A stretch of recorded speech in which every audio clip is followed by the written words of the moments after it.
ചാലിയാർ പുഴയുടെ തീരത്തേക്കാണ്. ആ മേഖലയിലൊക്കെ വ്യാപക തെരച്ചിൽ, ഇന്ന് വലിയ തെരച്ചിൽ നടക്കുന്ന ഒരു മേഖല കൂടിയാണത്. നിഖിൽ പ്രമേഷ് അവിടെ നിന്ന് വിശദാംശങ്ങളുമായി ചേരുന്നുണ്ട്. നിഖിൽ, ഇന്നിപ്പോൾ അവിടെ നിന്ന് മൃതദേഹാവശിഷ്ടം കിട്ടിയിട്ടുണ്ട്, പക്ഷേ മൃതദേഹമൊന്നും കിട്ടിയിട്ടില്ല എന്നതാണ്. ഡ്രോൺ സംവിധാനം ഉപയോഗിച്ചുള്ള പരിശോധനയുണ്ട്. തൊട്ടടുത്ത വനമേഖലയിലൊക്കെ പരിശോധന നടത്തുന്നുണ്ട്. വിവരങ്ങൾ എങ്ങനെയാണ്?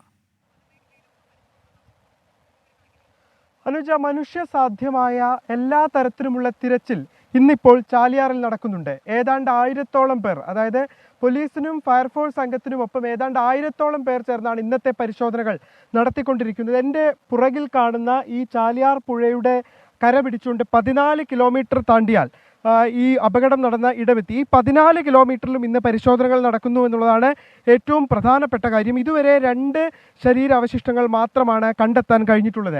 അത് ഇതിനോടകം തന്നെ ഈ സന്നദ്ധ പ്രവർത്തകർ കരയിലേക്ക് എത്തിച്ച് അത് ആശുപത്രികളിലേക്ക് കൊണ്ടുപോയിട്ടുണ്ട്. ഇന്ന് വലിയ പ്രതീക്ഷയാണ് തെരച്ചിൽ സംഘത്തെ സംബന്ധിച്ചിടത്തോളം ഉണ്ടായിരുന്നത്. കാരണം ഇത്രയധികം പ്രവർത്തകർ ഒരേ സമയം തിരച്ചിൽ നടത്തുമ്പോൾ അത് രാഷ്ട്രീയ ഭേദമന്യേ മറ്റെല്ലാ ഭേദങ്ങൾക്കും അപ്പുറം ഒരുപാട് സംഘടനകൾ തിരച്ചിൽ നടത്തുന്നു. വിവിധ രാഷ്ട്രീയ പാർട്ടികളുടെ യുവജന സംഘടനകളാണ്, ഒരുപാട് സംഘടനകളാണ് ഒരേ സമയം തിരച്ചിൽ നടത്തിക്കൊണ്ടിരിക്കുന്നത്.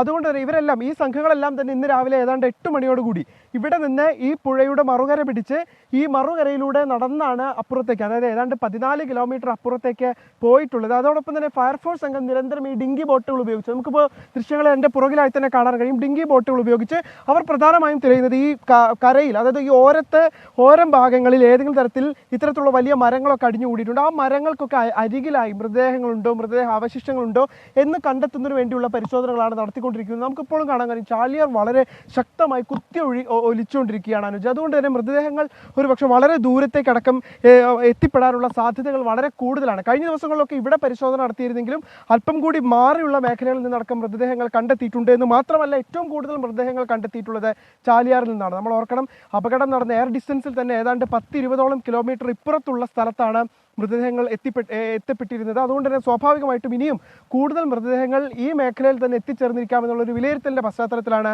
ഇന്നിപ്പോൾ ഈ മാസ് തിരച്ചിൽ, കൂട്ടത്തിരച്ചിൽ നടത്തിക്കൊണ്ടിരിക്കുന്നത്. വൈകുന്നേരമാകുമ്പോഴേക്കും അതിനൊരു ഫലമുണ്ടാകുമെന്നുള്ള പ്രതീക്ഷയിൽ തന്നെയാണ് ജില്ലാ ഭരണകൂടവും മറ്റ് തിരച്ചിൽ സംവിധാനങ്ങളെല്ലാവരും തന്നെ ഇവിടെ എല്ലാവരും സജ്ജരായി. അതായത് ഈ പോയ സംഘങ്ങളുടെ കയ്യിലൊക്കെ വോക്കി ടോക്കികൾ നൽകിയിട്ടുണ്ട്.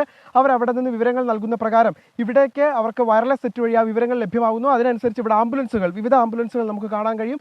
ആ ആംബുലൻസുകൾ ഇവിടെ സജ്ജമായി നിൽക്കുകയും ആ മൃതദേഹ അവശിഷ്ടങ്ങൾ കൃത്യമായി ഇവിടുന്ന് ആശുപത്രിയിലേക്ക് മറ്റും മാറ്റുകയുമാണ് നടപടി. എന്തായാലും വളരെയധികം കരളുലയിക്കുന്ന കാഴ്ചകൾ തന്നെയാണ് നമുക്ക് കാണാൻ കഴിയുന്നത്. അല്പസമയം മുൻപ് 2 മൃതദേഹങ്ങൾ കണ്ടെടുക്കുന്നു. അവിടെ ഡ്രോണും ഹെലികോപ്റ്ററും ഒക്കെ ഉപയോഗിച്ചുള്ള പരിശോധനയാണ്, വ്യാപക പരിശോധനയാണ് നടക്കുന്നത്.